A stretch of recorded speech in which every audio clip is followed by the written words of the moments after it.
Hey, how you guys doing today? Welcome to Community Highlights. We are here at the beautiful community house on Grand Haven Road, and I am here with the founding president and CEO of the Thredz organization, Marria McIntosh. How you doing today, Marria? I'm doing great. How are you? Good. It's a little early, but other than that, I'm good. Do I look tired? Do I look good? You look great. Okay, they got great coffee here, so I got some coffee. Yeah. I'm good.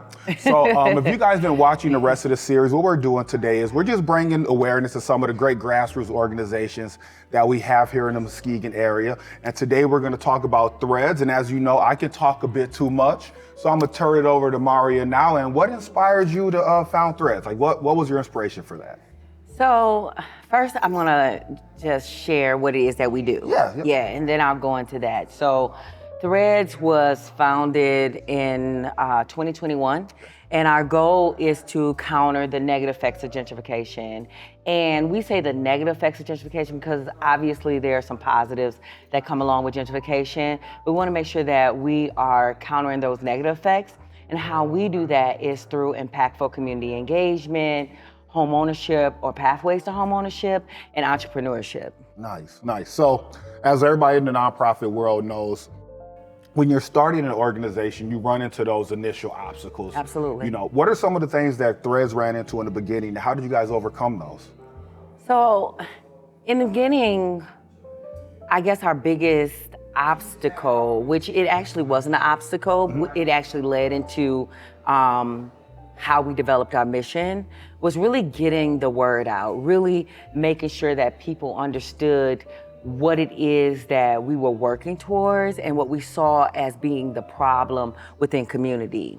And so as community starts to grow and it starts to prosper, especially in our more historically, socioeconomically marginalized communities, oftentimes what you see is those individuals who have been there through everything, including, redlining, Right. white flight, all those things. They took care of the lawn in the next door to their house just so it didn't, make their property look bad. We want to make sure that those individuals are able to move forward as things progress, and obviously not be pushed out or priced out, but also they want to make sure that they still maintain that sense of normalcy. When you walk outside your house and you say, you know what, this is my community, I love my community, you still want those pillars that's been there to be there for you. And oftentimes when we start to progress, or when cities start to progress, they think about the individuals who have been there last. And so we wanted to make sure that we brought awareness to the communities that were being gentrified, and make sure that they understood, okay, so how can you be a part of this process proactively? Right. Yeah. I definitely think that the pride in ownership is one of the things that definitely turns communities around, and it's good to foster that in people. Absolutely. So early on, what was your mission and vision? Like, what was your leading principles? Like your mission, vision, what was that starting out for Thredz? So, it's funny because my daughter, shout out to the kids, right?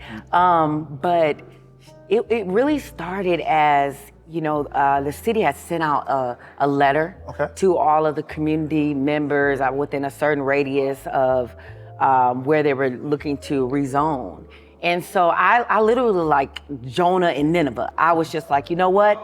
I'm not going to this meeting, I don't care. I was like oftentimes every other community member within our community that's just like, they're not gonna listen to us, they don't care anyway, they've already made up their minds, all this different stuff. But this letter was just illuminating on my bar, like, And so, reluctantly I went to this community meeting, and that day it was standing room only. And so that's what I was hearing from the community. They were talking about their experiences with people coming in and how they felt. They were talking about the police. They were talking about the housing price. They were talking about all these different things. And so as I listened, the word that came to my mind was gentrification. And I didn't know a lot about it at that time. But I knew enough to know that we could get ahead of it if we were smart and if we were willing to work together as a city and as a community. And so, as my daughter said, you know, she calls me Malcolm X Marria sometimes. But so I went up to the podium and then honestly, and there was another trigger. So what I don't like is people cutting people off. And so these people would talk and they would come, well, that's not for this, or, you know, that's another matter. And so that was really upsetting my inner sister girl, right? And so when I went up to the mic, the lead gentleman at that time, God rest his soul, he tried to do the same thing to me. And I said, excuse me, I have the floor. Right. And so I went ahead and I spoke to what I understood to be gentrification. And I said my piece, and then I went back to my seat, and I thought it was over, right? So I'm getting my stuff together. As you know, I always got like this huge purse. It's bad, you know. And so I went back to my seat, and they were adjourning, and I was digging in my bag, and I turned around, and it was this group of people. And it was all community members, and they were just like, you know what? I really appreciate what you said. And then I had a whole bunch of cards in my face. Cards from developers, cards from the city. I didn't care nothing about that. What I cared about was the community. And so I said, I didn't even know my neighborhood association president at that moment, but I knew my ward commissioner. Okay. And so, and actually he was there. And I said, can you get together these presidents of these neighborhood associations? And he was like, yeah, I can. The rest is history. One thing that going back to your beginning of your story, one thing that I latched onto is that you had that knowledge you could go to your city person. Right. You know, and that right there is important. Understanding your local, it is. How your local politics work and who to go to. That's how you get things started. Absolutely. So one of the things I know, Thredz have done some great things. I know you guys probably have a bunch of milestones that you like want to shout out. But what's one major thing that you guys have done that you're like, wow, we were able to get that over the hump. We were able to get that accomplished. I really can't say one without the other. So even though we have those three, you know, basic things that we do, impactful community engagement, pathways to homeownership or homeownership and entrepreneurship, the two main ones that are really the base of our organization is first and foremost community engagement. We have become like masters of getting community at the table. And I think it's because community gets us and understands it. But making sure that community is informed, but in a loving, friendly way. Make sure that they get it where they're at, so they can receive it where they are at. So our community engagement and how we relate to community, first and foremost, hands down, is above everything else. And then and that leads into like our youth program, and I can go on for days about those babies. They're doing tremendous work. But then the other main piece is our housing piece. Okay. And so we have 3 initiatives underneath that part of it. We have our Pathways to Homeownership program, actually, which is set to launch late December, early November.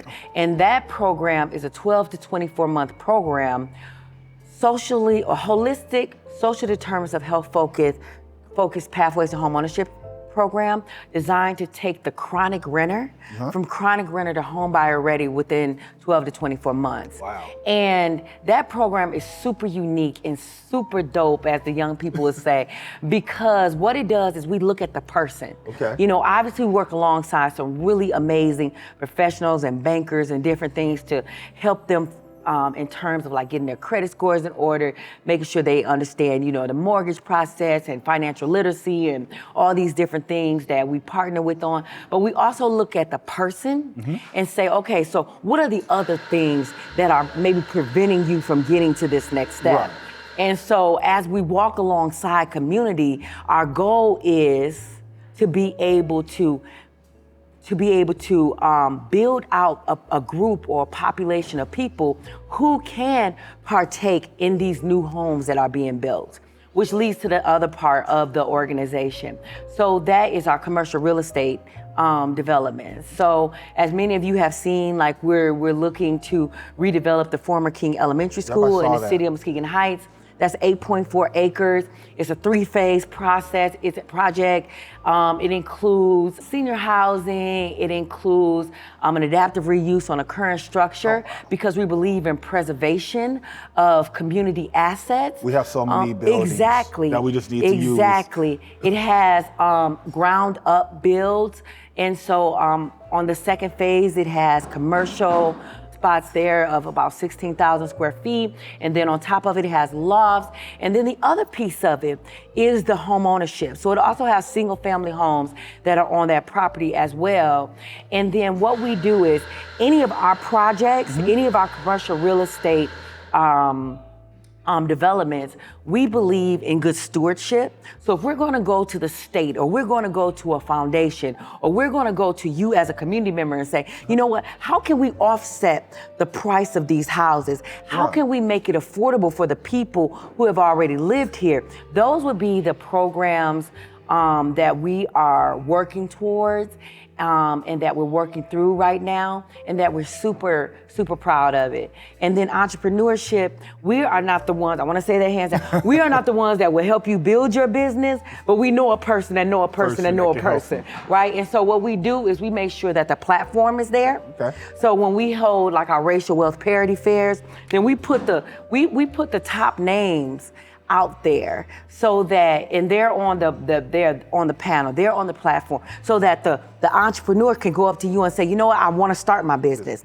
The next entrepreneur can say, you know what, I've already started my business, but I want to scale my business. You know, so we make sure that the person is in the room with the right people so that they can get to the next level. So that's kind of what we do, because all those things are really important in countering the negative effects of gentrification, because that's really about access and exposure. And if you don't have access and exposure in the resources, then you're not able to tap in. Exactly. Yeah. Education. That's what I keep going back to. Absolutely. Is education. Is knowing those secrets. It feels like secrets, but it's common knowledge. Secrets, but it feels like secrets. Knowing that so you can move forward. Right. And you know what? That was a perfect segue. So you know what? I'm gonna shout out our next event. So on May, you're actually the first people to hear about this. The billboards will be going up actually in a couple days.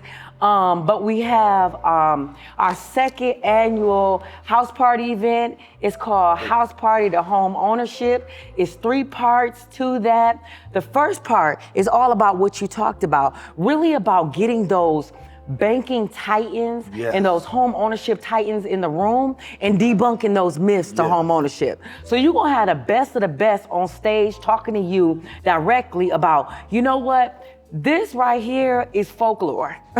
Like, you don't need that to get a house, right? You don't need this to own a home. Like, you need XYZ, because oftentimes people think they don't even compete, but they do. And so getting those banking titans in the room, you're gonna get that panel, you're gonna get that keynote, you're gonna get the breakout sessions, right? And then what's unique and different about this year, which we're totally excited about, is we have our pre-qualification day. So we're gonna have bankers on site. Really? Yes, on site that's gonna be pre-qualifying people for home ownership. Wow. And it's a soft pull, so do not get scared. Wow. Don't think it's gonna harm your credit. It's a soft pull to your credit. They're gonna give you a 1 to 3 month plan if you're part of those individuals who are ready right now. But for those next individuals who are not ready, then what they're gonna do is give you a 12 to 15 month plan.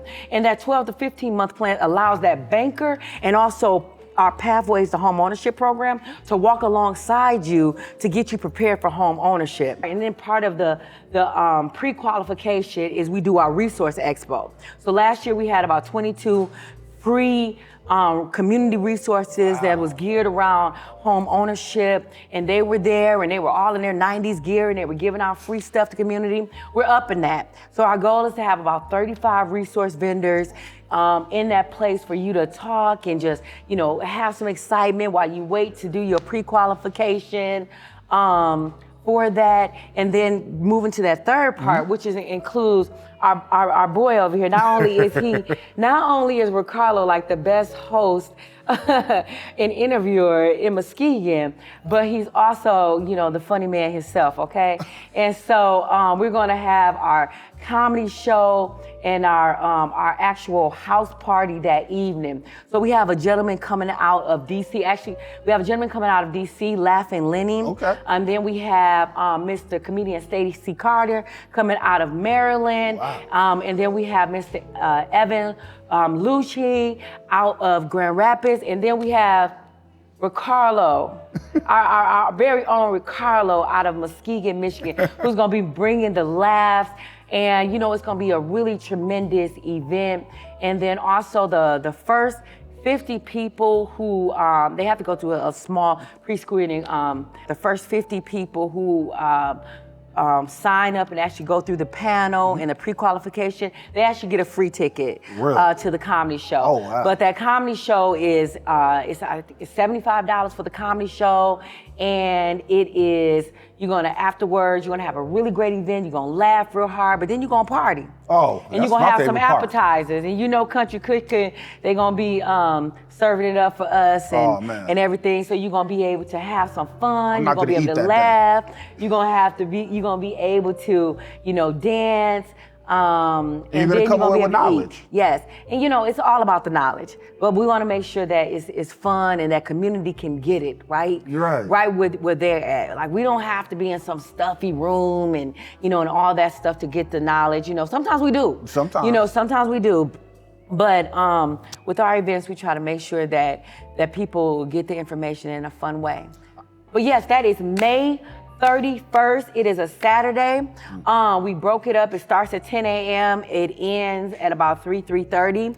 And then the actual comedy show. So you got time to go to the panel. You got time to go to the resource expo. You got time to be pre-qualified. Then you got time to go home and get real pretty and get real cute for the comedy show that starts at 7 o'clock that evening. Doors open at 6 p.m. It's going to be a great show. It's going to be dope. It's going to be dope. So, here's our final question. This is a question I ask to everybody, and especially, I feel like it's more important these days to have what I'm calling organizational agility, being able to switch and pivot depending on what's needed. So, where you guys started at versus where you are now, did anything in your mission change? Did you identify anything that you we need to pay more attention to this? I know we started as this, but now help is needed over here.